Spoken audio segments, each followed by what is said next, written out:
नमस्कार दोस्तों, स्वागत है आपका मंगलम स्टडी पॉइंट में।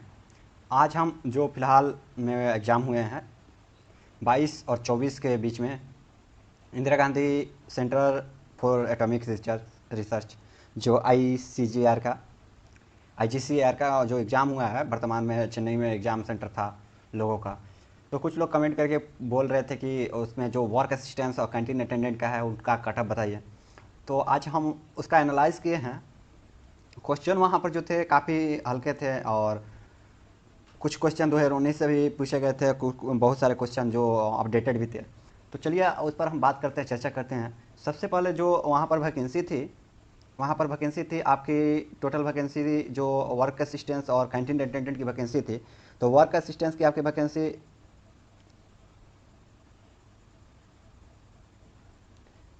वैकेंसी जो थी वह थी, टोटल वैकेंसी थी कितने, 20 में आपको जनरल कैटेगरी की 19 और ईडब्ल्यूएस की एक वैकेंसी सीट थी। ठीक है, मैट्रिक लेवल का एग्जाम भी था और मैट्रिक लेवल आपका एजुकेशन क्वालिफिकेशन में पूछा था। एज लिमिट आपका 18 से 27 था। ठीक है, बाकी सब नॉर्मल ही था। और उसमें प्री टेस्ट में आपको मैथ, साइंस और जीए पूछा था जो 50 नंबर का था। ठीक है, नेक्स्ट आपका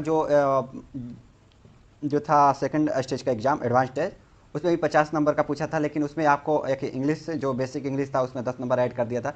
यानी 15 नंबर का मैथ है, 15 नंबर का साइंस और जीए जो आपका 10 नंबर और बेसिक इंग्लिश 10 नंबर का पूछा था। इसमें एक चीज़ और था कि नेगेटिव मार्किंग था। अगर सही आप आंसर करते हैं, तो 3 नंबर मिलेंगे। अगर गलत आंसर करते हैं तो 1 नंबर काट लिए जाएंगे। ठीक है, यानी 1/3 था। ठीक है, नेक्स्ट आपका चलते हैं तो कि और जो कैंटीन अटेंडेंट की थी सीट, आपको उसमें 15 थी सीटें। ठीक है, नेक्स्ट आपका कटअप की ओर चलते हैं। तो सबसे पहले कटअप पर चर्चा करने से पहले हम लोग चर्चा करेंगे कि नंबर ऑफ एप्लीकेंट कितने थे, यानी एक सीट पर कितने बच्चे ने फाइट की है और कैंटीन अटेंडेंट में भी कितने लड़के ने फाइट की है।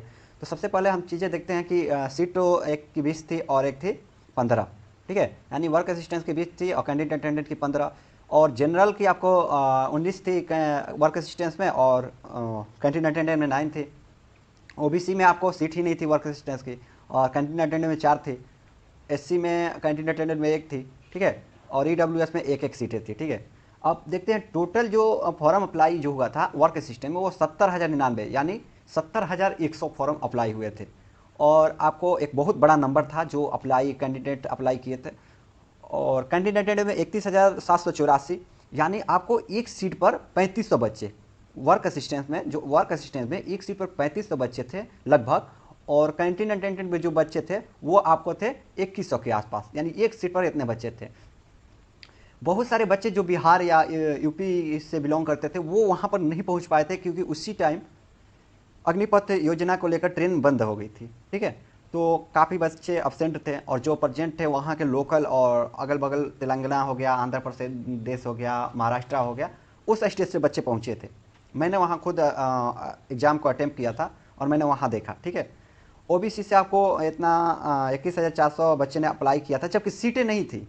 वर्क असिस्टेंस की ओबीसी की सीट नहीं थी, लेकिन फिर भी इन्होंने अप्लाई किया ताकि जनरल कैटेगरी से फाइट कर जाए।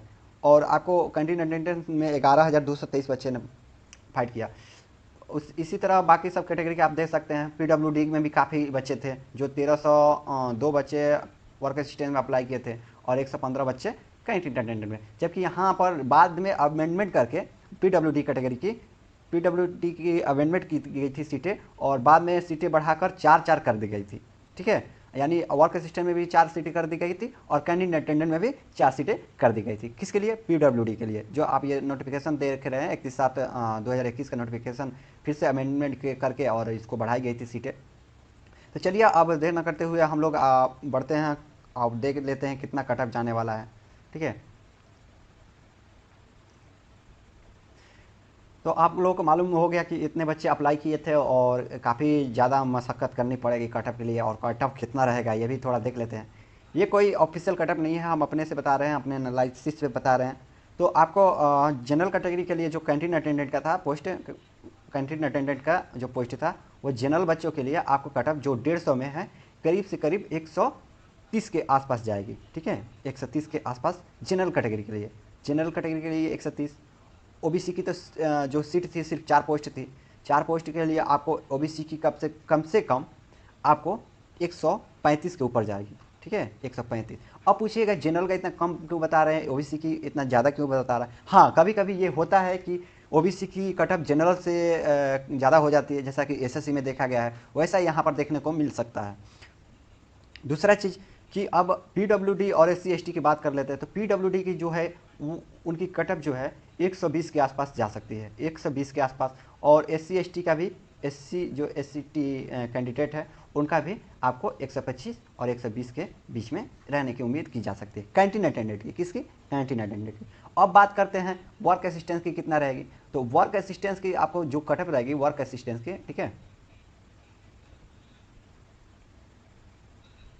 वर्क असिस्टेंस की जो जनरल कैटेगरी की कटअप रहेगी वो आपको काफ़ी ज़्यादा इसमें फॉर्म भरे गए, यानी एक सीट पर 3500 बच्चे ने अप्लाई किया था। यानी कम से कम आपको मान के चले कि 1000 भी बच्चे अगर पहुंचते हैं एक सीट पर तो भी काफ़ी ज़्यादा कटअप जाने वाली है। यानी कुल मिलाकर आपको कहा जाए कि इसका भी जो कटअप जाएगा जनरल की 135 प्लस जाने की उम्मीद है, 135, क्योंकि क्वेश्चन ज़्यादा टफ नहीं थे। और प्री को कोई मतलब ज़्यादातर लिया नहीं, क्योंकि प्री नॉर्मल क्वेश्चन थे और प्री में सबको क्वालिफाइंग मार्क लाना था, तो सब कोई प्री क्वालिफाई कर जाएंगे लगभग। ये मैं नहीं कह रहा हूँ कि मतलब सभी लोग क्वालिफाई कर जाएंगे प्री, कुछ में वो ऐसे भी बच्चे हैं जो बिना पढ़े लिखे जाते हैं, जो कोई प्राइवेट जॉब करते हैं और चले जाते हैं, ठीक है। तो आपको 135 और जो जनरल कैटेगरी की जो जनरल कैटेगरी की सीटें इतने जाने की उम्मीद है, क्योंकि वहाँ पर ओबीसी की सीट नहीं थी।